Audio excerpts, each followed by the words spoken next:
नमस्कार मित्रों, उद्घोष एकेडमी के YouTube चैनल पर आपका स्वागत है। मित्रों, हम लोग पढ़ रहे थे माहेश्वर सूत्र। क्या पढ़ रहे थे? माहेश्वर सूत्र पढ़ रहे थे और आपको बताए थे इस माहेश्वर सूत्र को कई नामों से जानते हैं।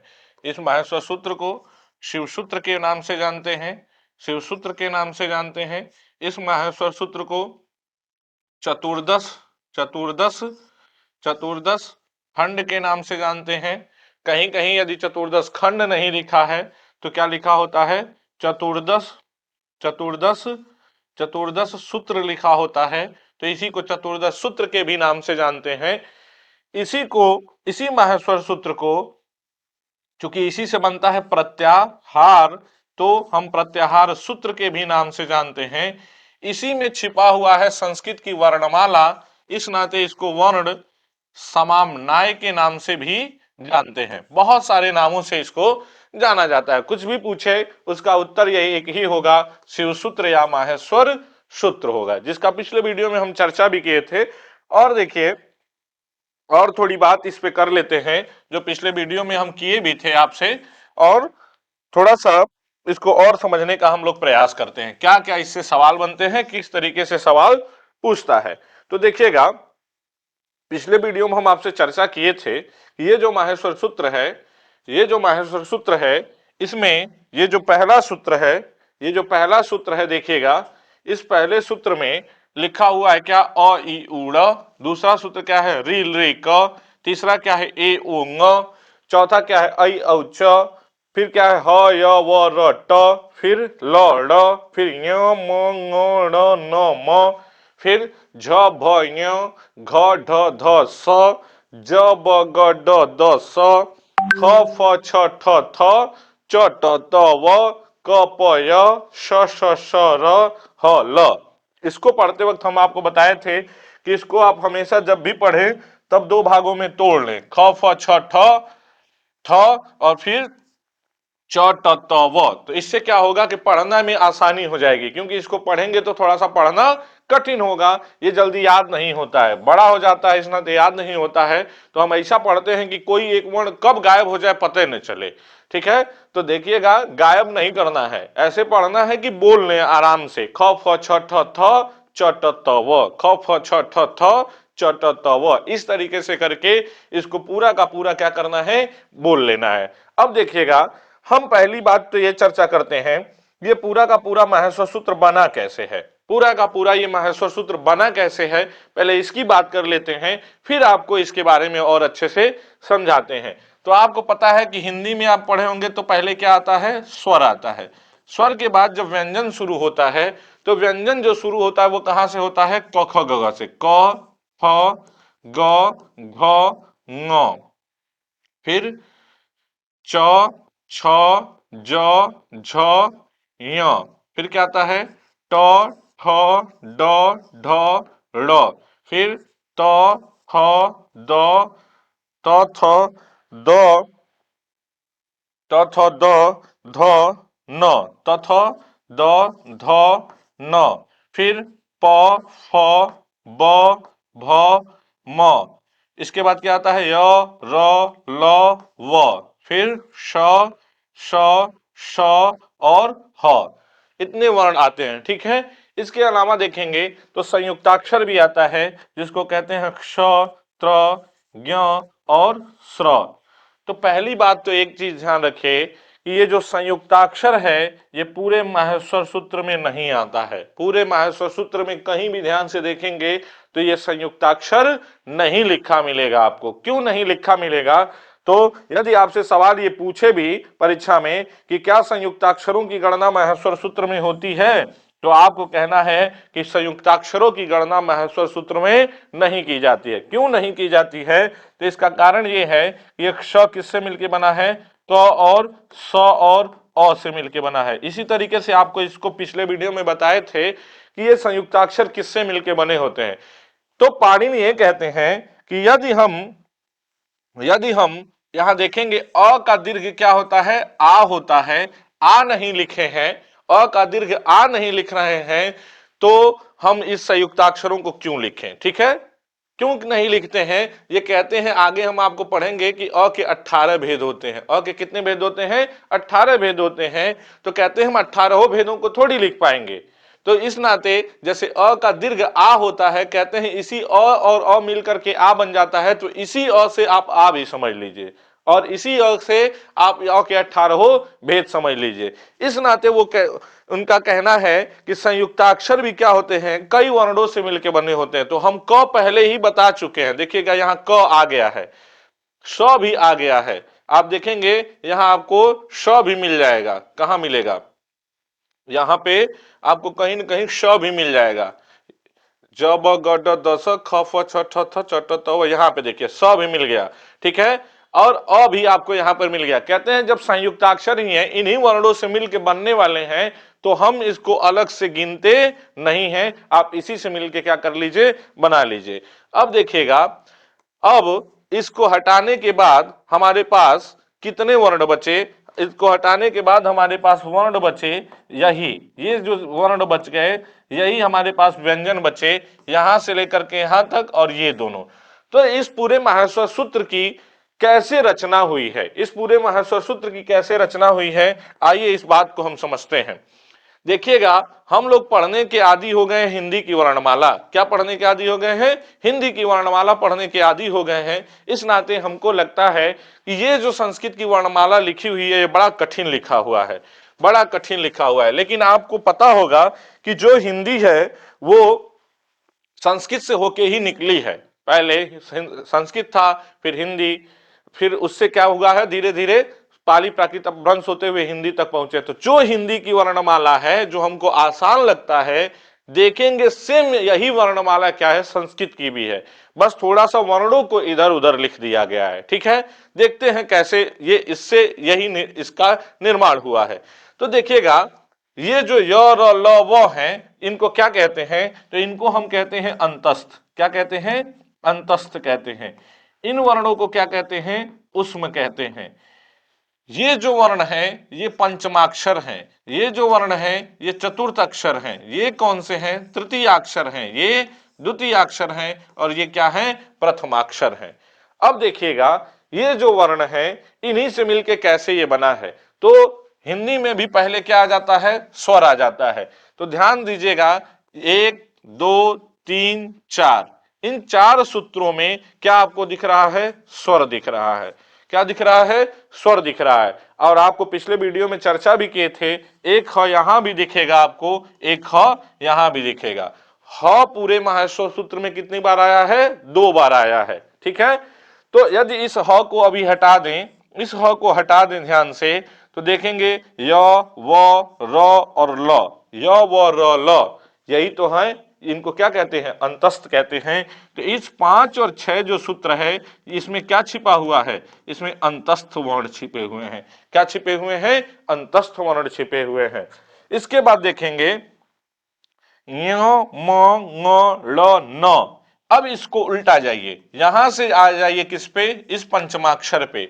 तो देखेंगे अंतस्थ के बाद हम पंचमाक्षर पे जा रहे हैं। यही जो पंचमाक्षर हैं, ये पंचमाक्षर ही तो आपको यहां दिख रहे हैं, यही तो दिख रहे हैं।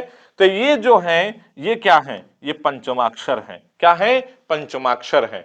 तो पहले हम अंतस्थ पे गए हिंदी में, उसके बाद उल्टा बढ़ रहे हैं। ध्यान दीजिएगा, उल्टा बढ़ रहे हैं। हिंदी की जो वर्णमाला है उसी के जैसा लिखा हुआ है, बस थोड़ा सा हिंदी वाले से हम उल्टा इसमें बढ़ते हैं।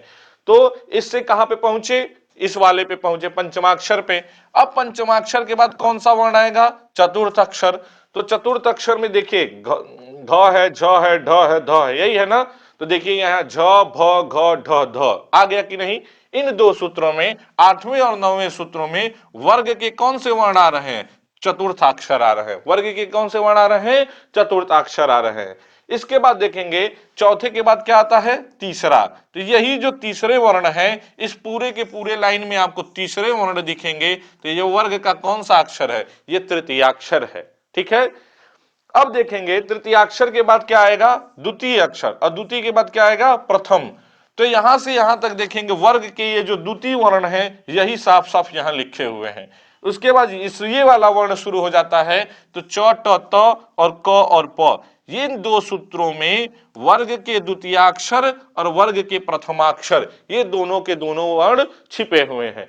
और अंत में देखेंगे जब यहां पे आ गए तो फिर पलट के हम किस पे चले जाएं, उष्म पे चले जाएं। तो अंतिम में देखेंगे श श श और ह, इन दो सूत्रों में क्या छिपा हुआ है, तो उष्म छिपा हुआ है। क्या छिपा हुआ है, तो उष्म छिपा हुआ है। अब ध्यान दीजिएगा, ये जितना भी आप देख रहे हैं यहां से यहां तक क्या है, स्वर है, ये ह को हटा दें तो ये पूरा का पूरा अंतस्थ है, ये पूरा का पूरा पंचमाक्षर है, ये पूरा का पूरा चतुर्थ अक्षर है, ये तृतीय अक्षर है, ये द्वितीय और प्रथम अक्षर है, और ये उष्म है। ये कहते वक्त हमेशा एक बात ध्यान रखिएगा कि इन अंतिम अंतिम वर्णों को हम गिनते नहीं है। पिछले वीडियो में हम बताए थे अंतिम अंतिम वर्ण जो हैं वे इत्संज्ञक कहलाते हैं, इस नाते इनकी गणना माहेश्वर सूत्र में नहीं की जाती है, इनको बस इत्संज्ञक कहते हैं। तो कभी भी आगे प्रत्याहार बनाएंगे या जब भी, इनको ध्यान रखिएगा, इनको इत्संज्ञक कहते हैं, इनको वर्णों में गिनते नहीं है। यदि इनको गिनेंगे तो यदि हम यहाँ तृतीयाक्षर कहते हैं तो स कहाँ तृतीयाक्षर आता है, स तो उष्म आ जाता है, तो गलती हो जाएगा। ठीक है, तो यहां से यहां तक के ही वर्ण क्या है, तृतीयाक्षर हैं। ये 2 3 4 5 यही वर्ण क्या है, चतुर्थाक्षर है। ठीक है, इस बात को ध्यान रखिएगा। और देखिए ये पूरा का पूरा जो माहेश्वर सूत्र है, इस स्वर के बाद इस ह को हटाने के बाद कैसे बन रहा है, पहले अंतस्थ पे, अंतस्थ के बाद पंचमाक्षर, फिर चतुर्थ अक्षर, फिर तृतीयाक्षर, द्वितीयाक्षर, प्रथमाक्षर, फिर किस पे आ जाना है, उस उसमें पे आ जाना है। तो कठिन नहीं है, हिंदी की वर्णमाला जैसा ही है, बस वर्ण थोड़े इधर उधर आपको देखने को मिलेंगे। चलिएगा और चीज देखते हैं। अब देखते हैं, अब देखते हैं कि ये पूरा का पूरा माहेश्वर सूत्र से और क्या क्या आपसे सवाल पूछ सकता है। तो देखिएगा, सवाल पूछेगा आपसे कि अ से लेकर के इस च तक क्या है, स्वर हैं, इस नाते स्वर को अच के नाम से जानते हैं। स्वर को किस नाम से जानते हैं, अच के नाम से जानते हैं। इस ह से लेकर के इस ल तक क्या है, इस ह से लेकर के इस ल तक क्या है, व्यंजन है, इस नाते व्यंजन को किस नाम से जानते हैं, हल के नाम से जानते हैं। हल का अर्थ क्या हो जाता है, व्यंजन हो जाता है। इसी तरीके से अब देखिए, इस हल के बाद यदि अ से लेकर के हम ल तक देखें तो पूरा का पूरा क्या आ जाता है, वर्णमाला। पूरा का पूरा क्या आ जाता है, वर्णमाला आ जाता है। किसकी वर्णमाला, संस्कृत की वर्णमाला। तो संस्कृत की वर्णमाला किस में निहित है, तो अल में निहित है। तो अल मतलब क्या हो जाता है, पूरी की पूरी संस्कृत की वर्णमाला निहित हो जाती है। इस तरीके से लिखते भी रहिएगा। ठीक है, अब इसके बाद देखिए, इसी तरीके से यदि हम आपसे कहें, यदि हम आपसे कहें कि यदि हम आपसे कहें यण का अर्थ क्या होता है, तो यण का अर्थ क्या है, इस य से लेकर के इस ड़ तक देखेंगे तो यण आ जाएगा। यण का अर्थ हो जाता है अंतस्थ। क्या हो जाता है, अंतस्थ वर्ण हो जाते हैं। क्या हो जाते हैं, अंतस्थ वर्ण हो जाते हैं। अब देखिएगा, यदि इस य से लेकर के इस म तक जाएं तो इस य से लेकर के इस म तक जाएं तो इसमें वर्ग के कौन से अक्षर आ जाते हैं, तो आ जाते हैं पंचमाक्षर आ जाते हैं। क्या आ जाते हैं, पंचमाक्षर आ जाते हैं। यहां देखिएगा झ भ घ ढ ध, ये झ से लेकर के इस स तक जाएं तो बन जाएगा क्या, झ और स बन जाएगा। इस झस में क्या होता है, वर्ग के जो हैं वो चतुर्थ अक्षर आ जाते हैं। क्या आ जाते हैं, चतुर्थ अक्षर आ जाते हैं। इस तरीके से यदि ज से लेकर के स तक जाएं तो क्या हो जाएगा, ज से लेकर के यदि स तक जाएं तो हो जाता है जस, और जस में वर्ग के कौन से अक्षर आ जाते हैं, तृतीय अक्षर आ जाते हैं। तो बन जाता है क्या है, तृतीय अक्षर बन जाता है। इसी तरीके से इस ख को से लेकर के इस य तक जाएं तो क्या बन जाएगा, खय बन जाएगा, और खय बन जाएगा तो खय में वर्ग के दूसरे और पहले अक्षर आ जाते हैं। तो द्वितीयाक्षर, द्वितीयाक्षर और प्रथमाक्षर आ जाता है, प्रथमाक्षर आ जाता है। ठीक है, और फिर इस स से लेकर के इस ल तक जाएं तो बन जाता क्या है, सल बन जाता है, शल बन जाता है। और सल में क्या आ जाते हैं, उष्म वर्ण आ जाते हैं। क्या आ जाते हैं, उष्म वर्ण आ जाते हैं। तो सल का मतलब होता है उष्म, खय का मतलब होता है वर्ग के द्वितीय और प्रथमाक्षर, जस का मतलब होता है वर्ग के तृतीयाक्षर, झस का मतलब होता है चतुर्थ अक्षर, यय का अर्थ होता है पंचमाक्षर, यण का अर्थ होता है अंतस्थ वर्ण, और यदि अल पूछेगा तो पूरी वर्णमाला आ जाएगी, हल मतलब व्यंजन हो जाएगा, अच मतलब क्या हो जाएगा, स्वर हो जाएगा। अब देखिएगा इस तरीके से स्क्रीनशॉट ले लीजिएगा आप लोग। इसके बाद अब देखेंगे, तो यदि हम आपसे कहें कि यदि सवाल ये पूछे कि ये जो अंतिम वर्ण है, इन अंतिम वर्णों को क्या कहते हैं, तो इन अंतिम वर्णों को ध्यान रखिएगा, इन अंतिम वर्णों को कहते हैं इत संज्ञक। क्या कहते हैं, इत संज्ञक कहते हैं। क्या कहते हैं, इत संज्ञक कहते हैं, इत संज्ञक कहते हैं। पूछेगा इत संज्ञक वर्णों की संख्या कितनी है, तो कितनी कहेंगे, 14 कहेंगे। कितनी कहेंगे, 14। लेकिन इसमें बड़ा विवाद है, ठीक है, बहुत विवाद है। सी टेट में तो ऐसे सवाल नहीं पूछेंगे, लेकिन समझते रहिएगा। इत संज्ञक जो वर्ण है इनकी संख्या कितनी है, 14। यदि आगे आपको एक प्रत्याहार बताएंगे र प्रत्याहार, जो इस तरीके से होगा, र प्रत्याहार में कौन से वर्ण आते हैं, तो आगे अभी आपको समझाएंगे, बहुत इंपॉर्टेंट है, बहुत पूछता है। तो यदि इस तरीके से देखेंगे तो इन संज्ञक वर्णों की संख्या हो जाती है कितनी, 15 हो जाती है।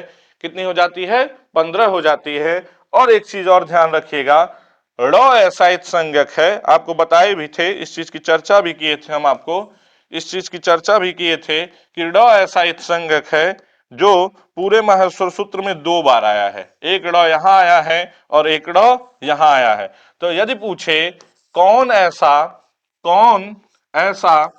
ऐसा इत संज्ञक है, इत संज्ञक है, इत संज्ञक है, कौन ऐसा इत संज्ञक है, कौन ऐसा इत संज्ञक है जो माहेश्वर सूत्र में, जो जो माहेश्वर सूत्र में, माहेश्वर सूत्र में, सूत्र में 2 बार आया है, 2 बार आया, 2 बार आया है, तो आप क्या कहेंगे, ड़ ऐसा इत संज्ञक है जो पूरे माहेश्वर सूत्र में 2 बार आया है। इसके अलावा देखेंगे तो ये जो इत संज्ञक होते हैं इनकी गणना माहेश्वर सूत्र में नहीं की जाती है। पिछले सूत्र में इसका सूत्र भी बताए थे, इत संज्ञा करने वाला सूत्र क्या है, ठीक है।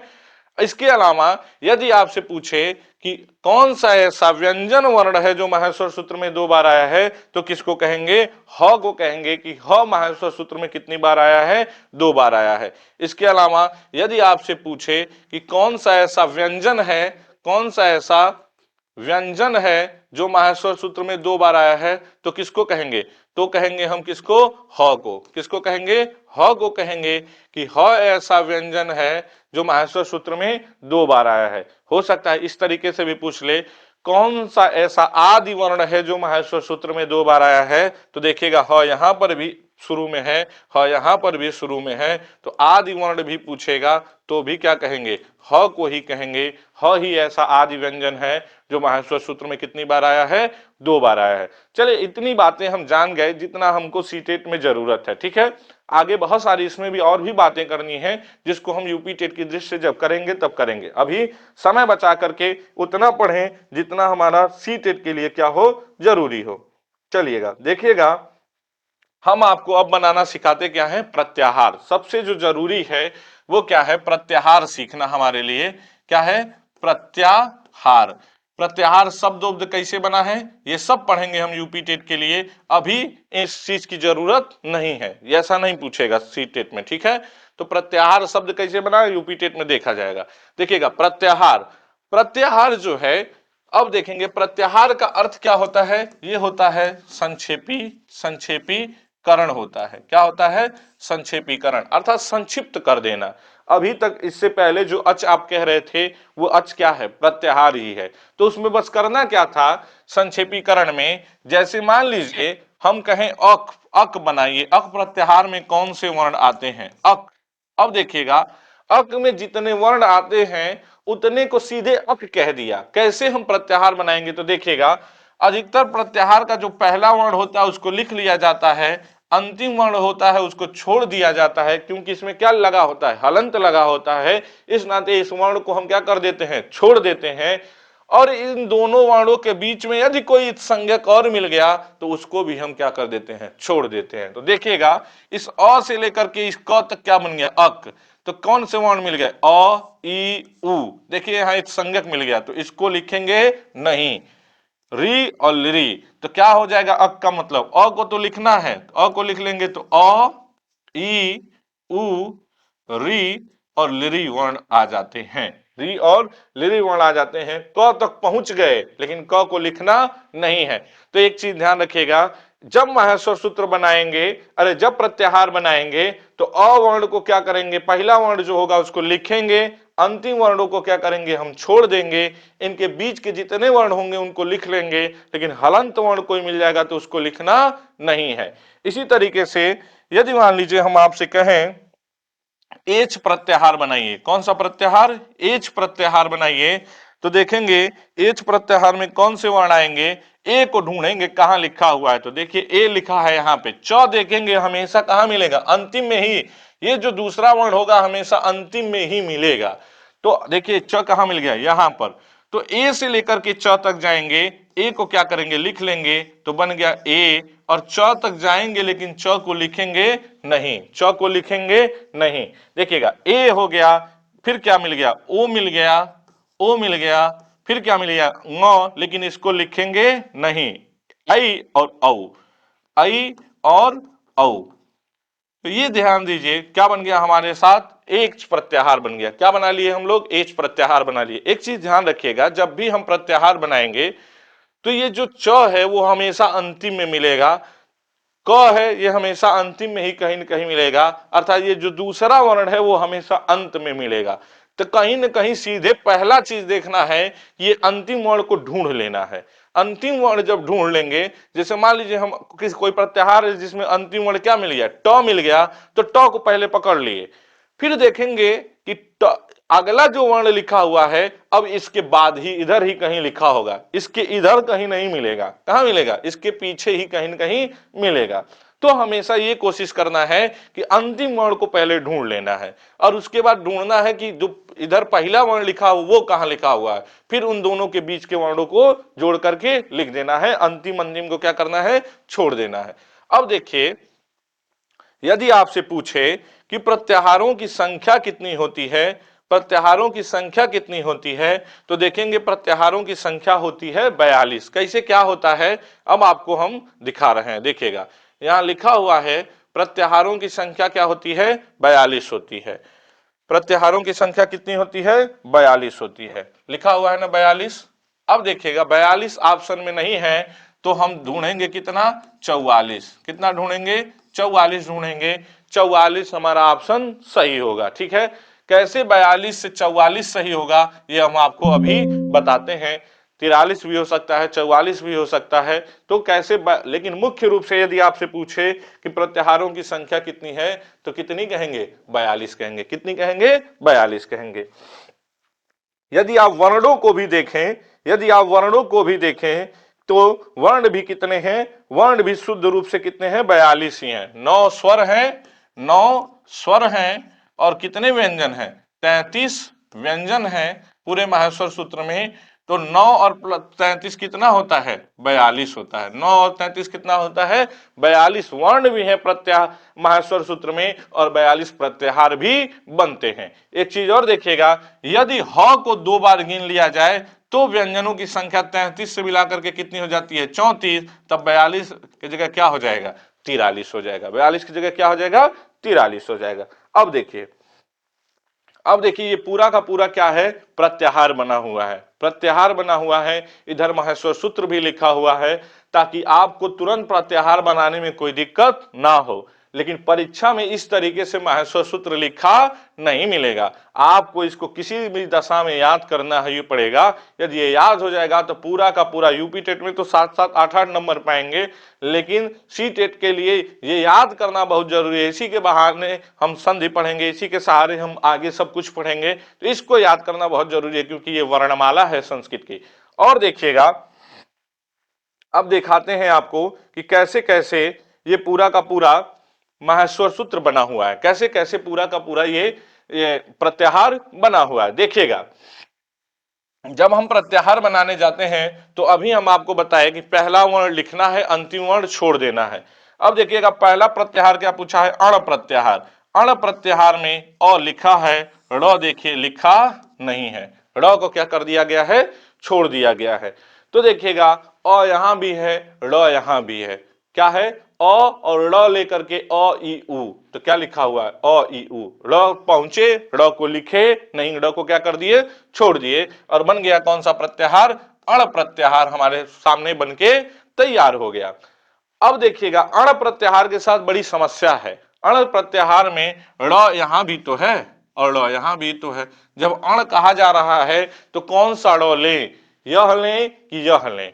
तो देखिएगा अब ऑप्शन पे हम ध्यान दे करके ड़ को ढूंढेंगे, ठीक है। अ ई उ ही होता है अण में, अ ई उ ही सबसे ज्यादा जो प्रसिद्ध है प्रत्याहार अण में, वो अ ई उ ही लेते हैं अण प्रत्याहार में, ठीक है। लेकिन इसको भी लिया जाता है, इसको भी लिया जाता है, तो हम ऑप्शन देखेंगे कि केवल अ ई उ लिखा है तो भी सही है, और यहां से लेकर के यहां तक लिखा है तो भी सही है, ठीक है। दो के दोनों सही है अण प्रत्याहार में, लेकिन सबसे ज्यादा जो प्रसिद्ध है वो ये वाला है। यहां से यहां तक वाला एक सूत्र में जरूरत पड़ी है, इस नाते पाणिनि ने इस अण को भी प्रत्याहार के रूप में उन्होंने गिना है, और इसी नाते ड़ को उनको कितना बार लिखना पड़ा, 2 बार लिखना पड़ा। आगे इस माहेश्वर सूत्र के बगल में जो ये प्रत्याहार लिखा हुआ है, आगे उस अण प्रत्याहार को भी हम आपको दिखाएंगे। देखिएगा अक प्रत्याहार लिखा हुआ है, अक प्रत्याहार में भी देखिए अ को लिख लिया गया, क को क्या कर दिया गया, छोड़ दिया गया, ठीक है। अ कहां मिला, यहां पे, क कहां मिला, यहां पे, तो अ ई उ री और ली, अंतिम अंतिम वर्णों को क्या कर दिए, छोड़ दिए, क्या बन गया, अक प्रत्याहार बन गया। कभी कभी ध्यान रखिएगा परीक्षा में, यूपी टेट में, सी टेट में तो नहीं, सीधे पूछ देता है, यदि आपको दे दिया अण प्रत्याहार बनाने के लिए, तो हो सकता है ऑप्शन में ये दे ही ना, अ ई उ पूछ दे कि अण प्रत्याहार में कितने वर्ण होते हैं। तो कितने वर्ण होते हैं, 3 वर्ण होते हैं, कौन कौन से, अ ई उ। ये कैसे 3 वर्ण आप जानेंगे, जानेंगे तब जब आपको प्रत्याहार बनाने आता होगा तब, नहीं तो क्या करेंगे, जब अण प्रत्याहार पूछेगा बस आप 1 2 3 और 4 गिन लेंगे, तो ऑप्शन में आपको 4 भी मिलेगा।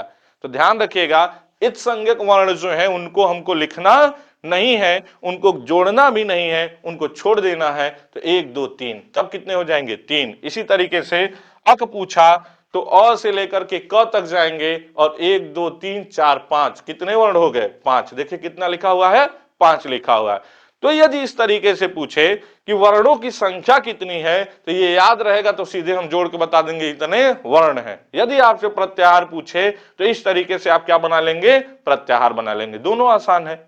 ये प्रत्याहार बनाने आता है तो वर्ण तो आप जोड़ करके भी बता देंगे। देखिएगा अच पूछा है, तो अच देखिएगा कहां है, और यहां है, और च कहां पे है, च आप देखेंगे यहां पे है, कहां पे है, यहां पे। तो अच में ध्यान देंगे कि कौन से वर्ण आएंगे, तो अ ई उ री री ए ओ ऐ औ, अंतिम अंतिम क्या कर दिए हम लोग, छोड़ दिए।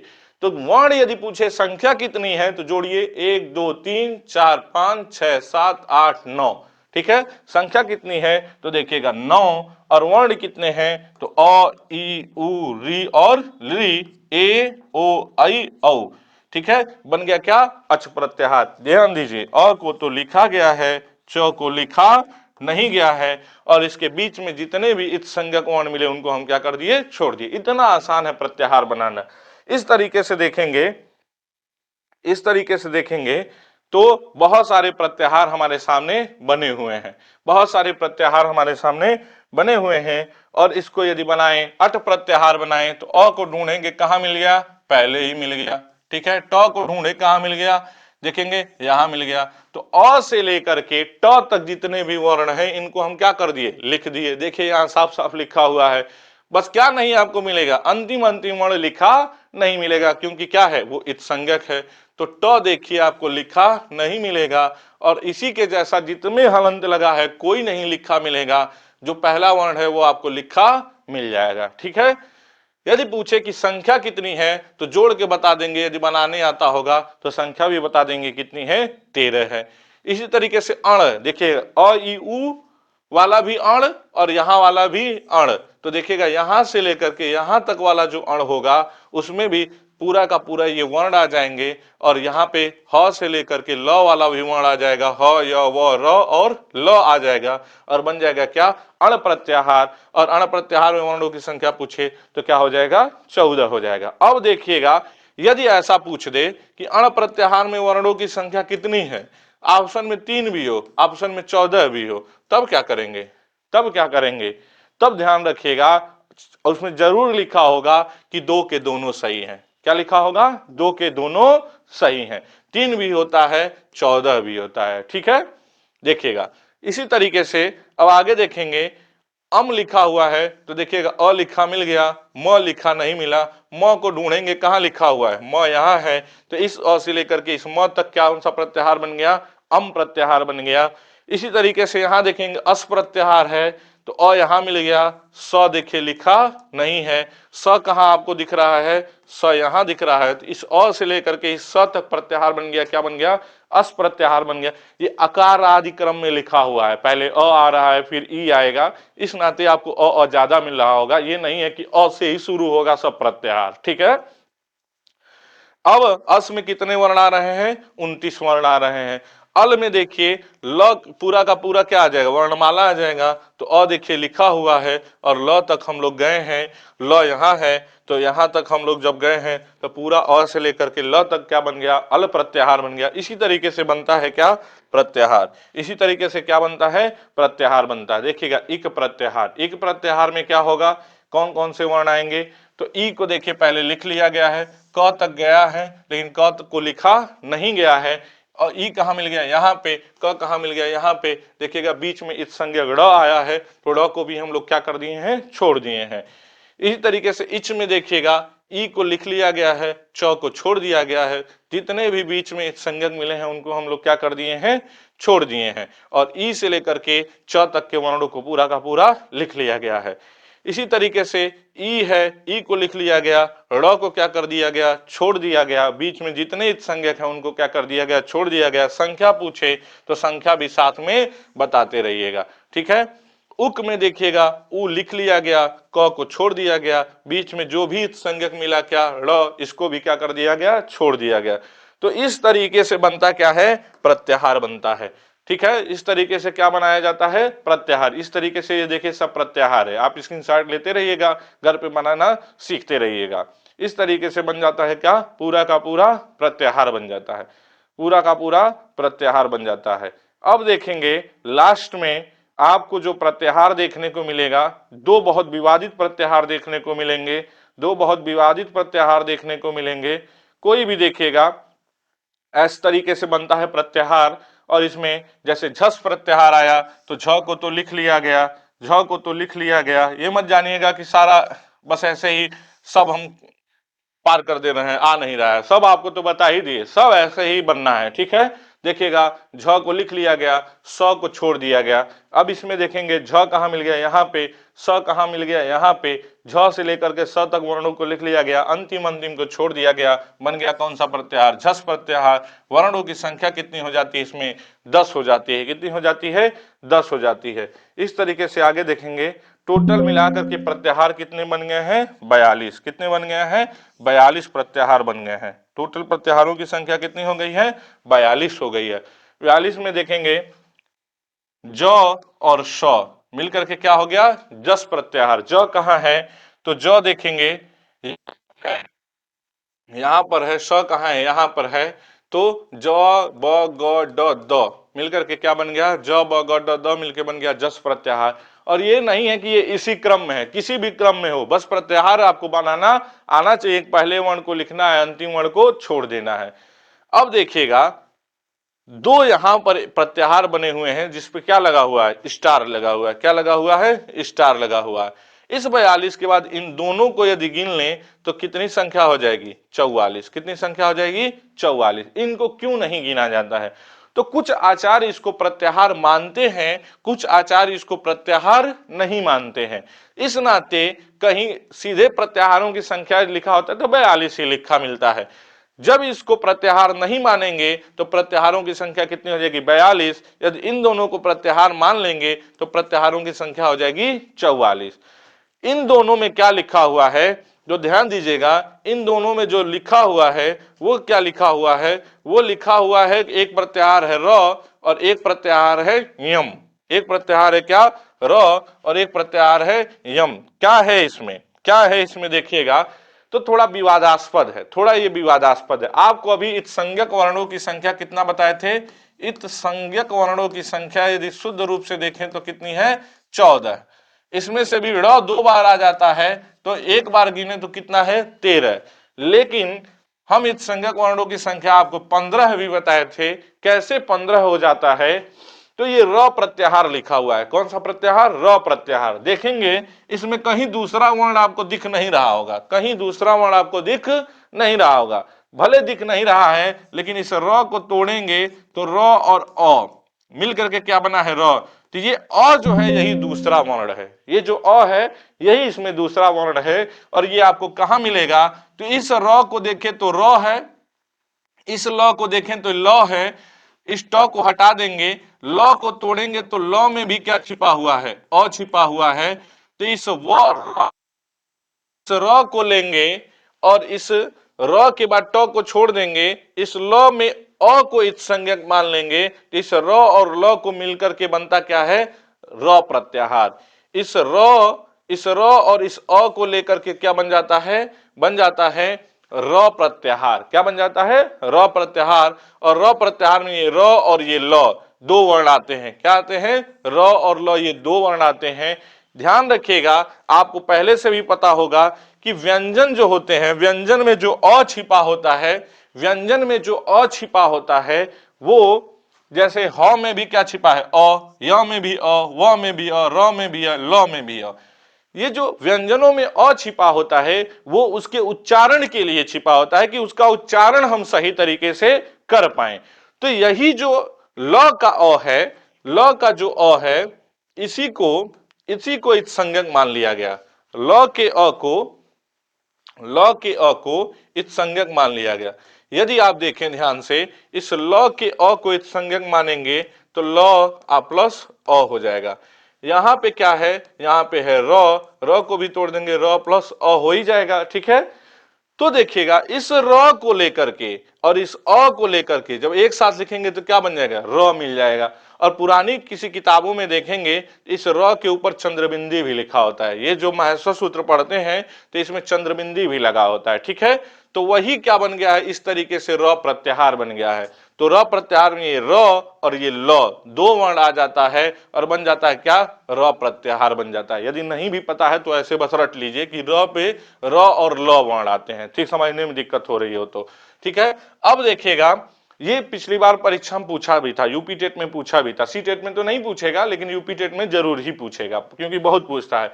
एक है ये यम, यम में देखेंगे य और इस म को अंतिम मान करके क्या बना है, यम प्रत्याहार बना है। और ये क्या है, इस य और इस म को लेकर के बना है य और ये म, क्या बन गया, यम, यम य वाला यम, तो बन गया क्या, यम। और आपको पता है कि ये वर्ग के कौन से अक्षर हैं, पंचमाक्षर। ये कैसे हैं, अनुनासिक हैं। कैसे हैं, अनुनासिक हैं, अनुनासिक हैं। इन अनुनासिक वर्णों का जो प्रत्याहार है, इस प्रत्याहार को भी कुछ आचार्य मानते हैं कि प्रत्याहार होता है, कुछ लोग नहीं मानते हैं। यदि नहीं मानते हैं तो संख्या हो जाती है 42। यदि इन दोनों को प्रत्याहार मान लेते हैं तो संख्या कितनी हो जाती है, 44 हो जाती है। ठीक है, इस तरीके से आज हम लोग ने देखा कि प्रत्याहार किस तरीके से बनाया जाता है, पूरा माहेश्वर सूत्र देखा कैसे माहेश्वर सूत्र बना हुआ है। अब इसके बाद हम लोग पढ़ेंगे वर्णों के उच्चारण स्थान, जो हम अगले वीडियो में पढ़ेंगे। चलिए इतना पढ़िए, तब तक आप लोग कोई समस्या हो तो कमेंट करिए, क्या नहीं समझ में आ रहा है आपको, ताकि उसमें और सुधार करके हम आपको समझाने का प्रयास करें। चलिए, बहुत बहुत धन्यवाद।